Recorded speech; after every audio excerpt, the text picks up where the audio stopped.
Sa bawat hakbang ng pulis sa lansangan, kaakibat ang panganib, pagod at sakripisyo. Ngunit sino nga bang nag-aalaga sa kanila?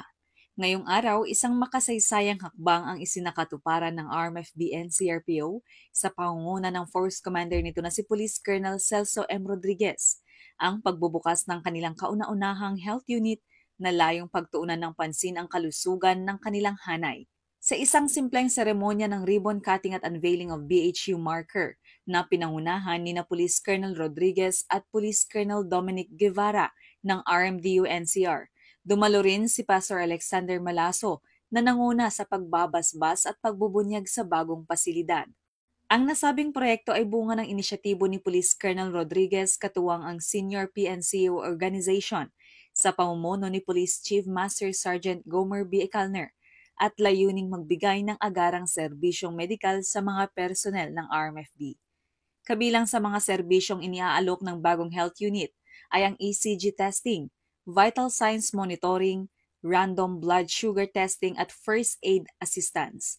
Mga serbisyong mga katulong upang matugunan ang agarang pangangailangan pangkalusugan ng mga pulis sa gitna ng kanilang masilimuot na tungkulin. Sa likod ng kanilang uniforme, may puso ring nangangailangan ng pag-aalaga. At sa pagbubukas ng RMFB Health Unit, isang mensahe ang malinaw. Ang ating mga tauhan ay araw-araw maharap sa hamon at panganib ng tungkulin. Kaya naman, nararapat lamang na mayroong task na kandungan sa ating bahay agila kung saan maalagaan ang ating kalusugan.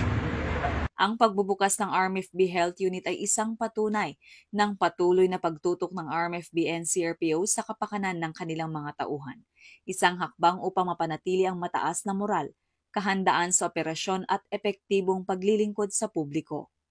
Napakaganda ng adhikain ito na kung saan nagkaroon ng kayo na sariling health unit dito sa inyong batalyon na talagang pwedeng mangalaga sa kalusugan, sa kapakanan, hindi lang sa katawan, kundi sa pag-iisip na kung saan ito ang kinakailangan ng lahat ng kapulisan, maging physically fit at saka para makaresponde sa kinakailangan nating trabaho at duties and responsibilities. Sa katunayan, meron ngang flagship program ang ating health service, ang ating Regional Medical Dental Unit.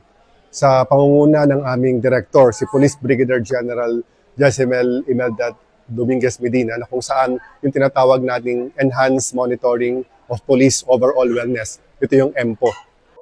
Mula dito sa Bahay Agila ng RMFB-NCRPO sa pamumuno ng aming Force Commander, Police Colonel Celso M. Rodriguez. Ako po ang inyong Police News Network Correspondent, Patrol Woman Renalyn Tanggiak, alagad ng batas, tagataguyod ng Balitang Pulis.